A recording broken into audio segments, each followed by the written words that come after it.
Let me know if you're a fan of Jacqui though, so I can block you. Thank you very much. Married at First Sight Australia is back. Episode 5, our couples is Tony and Morena and Jacqui and Ryan. My first impressions on Tony is that he just seems like the loveliest old man. Respectfully, he just seems like the loveliest guy. He seems like he would be somebody's amazing granddad. He still lives in his parents' home with his chickens that are older than him. He sounds like he lives an adorable lifestyle. Old people are just so cute. He kind of just beams positive energy through the screen. The only thing that got me is he's looking for somebody to grow old with, and it's like, you can't exactly grow old with somebody when you're already old, but I get the sentiment. Morena is a fitness instructor and a DJ, and she actually broke out of a 29-year abusive relationship and rebuilt her whole life, and she also just beams positivity, fun, and I hope that she gets the most amazing experience, because to break out of an abusive relationship after 29 years and rebuild your whole life is pretty amazing. She should be so proud of herself. She's DJing, she's fitnessing, she's doing it all. She's living her best life. As a couple, they seem like they will have such a good time together and hopefully share a beautiful love. The only thing that's concerning is obviously Tony lives in his parents' home, which he evidently loves. He gets emotional talking about his parents. Morena actually cares for her son. Her son has a disability and she's built him a home at her back garden. They would almost have to still live apart unless Tony was willing to give up his home and move in with Morena, because he couldn't expect her to leave her son. At the wedding, they were both so excited when they met. It was almost like love at first sight. It was a beautiful wedding and both of the families were so happy. Now we seen, I think from his culture, he gave her a gift from his family, which was a really beautiful moment. He was talking about how his parents would have done it if they were here, but they aren't. It was a gift from his family to her, and it was just a little necklace, and it was really sweet. But then we seen Tony's cousin, and Tony's cousin, why are you such a hater? He took Tony on a walk and was like, you're a good looking old man, you should be with somebody in their 30s. You shouldn't be with an old woman, she's too old for you. He was being so rude. He went as far to say he believes that Tony should have been awarded a younger woman. And then when he asked Tony how old Morena was, he was like, holy moly, that's old. How will you put up with her for the next 4 weeks? I was listening to him like, what do you mean awarded a woman? Because nobody should be awarded a woman. That is such a disgusting thing to say. Check yourself. You've got an EP in your camp, Tony. But Tony did check him and told him she's beautiful, she's warm, and he's happy with his match and he needs to relax. But I just loved how respectful Tony was. Morena too, they were both so respectful towards each other's families, and Tony was already warming up to her kids. It was just such a beautiful ceremony. Our next couple was Jacqui and Ryan, and my first impressions on Jacqui is that she's obviously very career driven. She strives to achieve goals. She comes across as really big-headed but also a little insecure. Listening to her, she does seem like she's trying to mask the insecurities with, look at all of my achievements, I've worked so hard. Ryan considers himself a warrior. He's also career driven and he built his own career. I always look at people like Andrew Tate and think, who is dumb enough to buy Andrew Tate's programs? And I think I found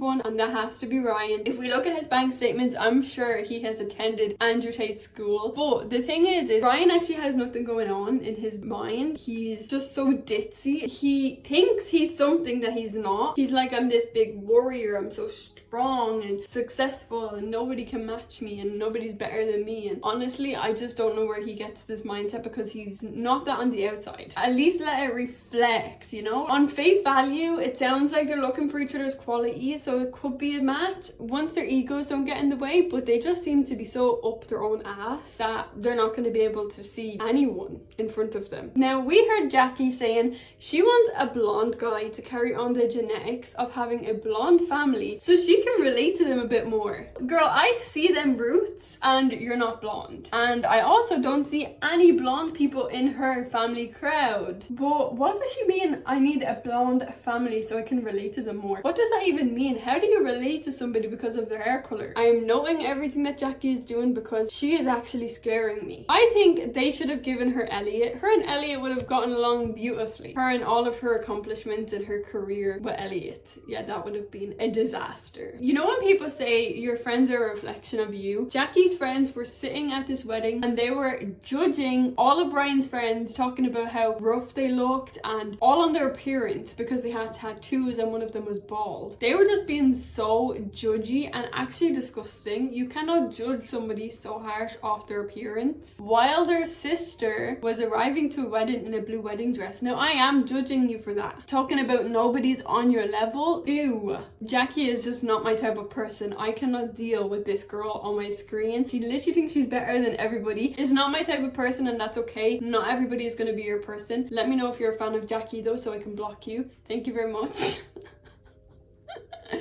I thought Lauren thought she was better than everybody else, but Jacqui is another level. Did you know that she has a degree and she was Miss New Zealand? She was so disappointed that he wasn't blonde. That is such a weird, like, it's actually such a weird thing to say you just want to be with blonde people. Like, that is actually just so weird. And he also hadn't shaved. How dare he? He hadn't shaved his face, and that's such a big turn off. It means that he doesn't care about his appearance. It was clear that he was like freshly groomed and literally just had a shave. I'm not even a fan of Ryan, but she's got me defending him in most of these scenarios, which I hate. Don't make me defend shitty people, okay? But it was so obvious that he keeps his beard on purpose. When she walked up the aisle, the first thing Ryan said was, "How is this girl single?" And I promise you, you will find out very fast. She then let us know that she didn't like his vows because they were pre-written. So was hers. We then seen her fake crying, literally fake crying. We need to get her acting classes, start a GoFundMe, maybe somebody out there will help you. She was crying because he didn't take the lead to hold her hand walking down the aisle. She's a character, honestly, she's a character. Maybe she's an actor, maybe they're all playing us.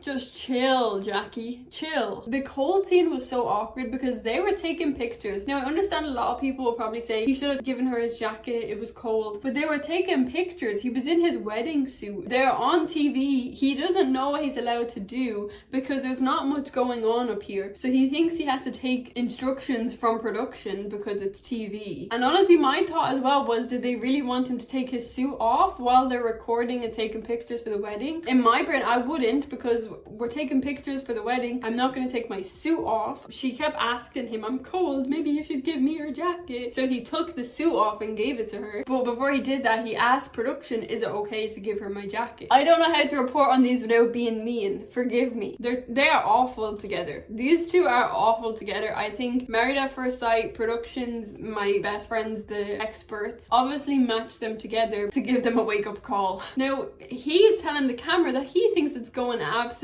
perfect. He thinks nothing is going wrong, it's great, they're hitting it off, while Jacqui is crying and she hates it. She hates him. She wants to run away. Then we get to the dog conversation, okay? He has a beautiful dog. A lot of these men on this show have beautiful dogs. He's got a staff. Okay, I have a staff. I did have a staff, not right now. They are the most loyal, most beautiful, most cuddly family dogs ever. Actually, argue with your mother. We're not going to argue about this. But she hates his dog breed. She was like, "Oh my god, that tells me so much about you as a person. I don't like dogs like that." Ugh. Yeah, she hates his dog. I'm also really sick right now, guys. Forgive this, okay? You gotta allow me because I still showed up to get this done because I know I'm behind. I'm pulling through, so thank you for being here. Let me know in the comments that you're still around and you're still listening. I appreciate you so much. Now, she lit up. I mean, like, her face, her eyes, she absolutely lit up when she heard him talking about he was bullied. I was like, girl, you live off of misery. He was talking about how he was bullied and he worked on himself to become a better person, and this is when she was intrigued to actually get to know him. It's actually strange. They got up to do their dance. Now, they were dancing. He dropped her, okay? Mr. Warrior, strong man, dropped her on the floor. He dropped her right on her back, leaving the whole room laughing at her, and I was surprised. I thought that was gonna tip her over the edge. I thought she was gonna go absolutely berserk. She didn't seem to mind. She laughed it off. She thought it was funny. He, on the other hand, went over the edge. He went to production and told them they need to edit it out and delete the clip because that would embarrass his wife and they need to get rid of it straight away. Get rid of it straight away. What did they do? They played it 17 times. They just kept replaying it. Every time he mentioned it, they would replay it. It was absolutely hilarious. But then put in the discussion of him talking to production and his friends mocking him, he must have been absolutely boiling watching this back on TV. We did see a part of the honeymoon. They were meditating and they were replaying the fall during his meditation and him begging them to edit it out. Production are doing him so dirty and I love it. I don't mind it for this couple. Like, I'm done with this couple. Production, y'all did a good one everyone there. That is the end of our couples. We've got everybody, and all we gotta do now is get into the actual experiment. Over here, we stay away from all of the chatter online. I kind of sometimes spill into it and I'll talk about some things. Honestly, I feel like people focus too much on what's happening outside of the show instead of just focusing on watching the show. We don't spend hours watching reality TV just to listen to what people saying it was all edited and it was edited wrong. We know it's edited, we know it's a show, it's what you signed up for, so I'm not here for the victim narrative. Producers are gonna do what they're gonna do, and we're gonna watch the show and we're gonna enjoy it. If anything scandalous happens, we'll talk about it, but I'm not here to bring spoilers. I just want to watch it as it's happening, and I will warn you if there is any spoilers. Make sure to subscribe so we can watch all of the season together, and I will see you guys in my next video.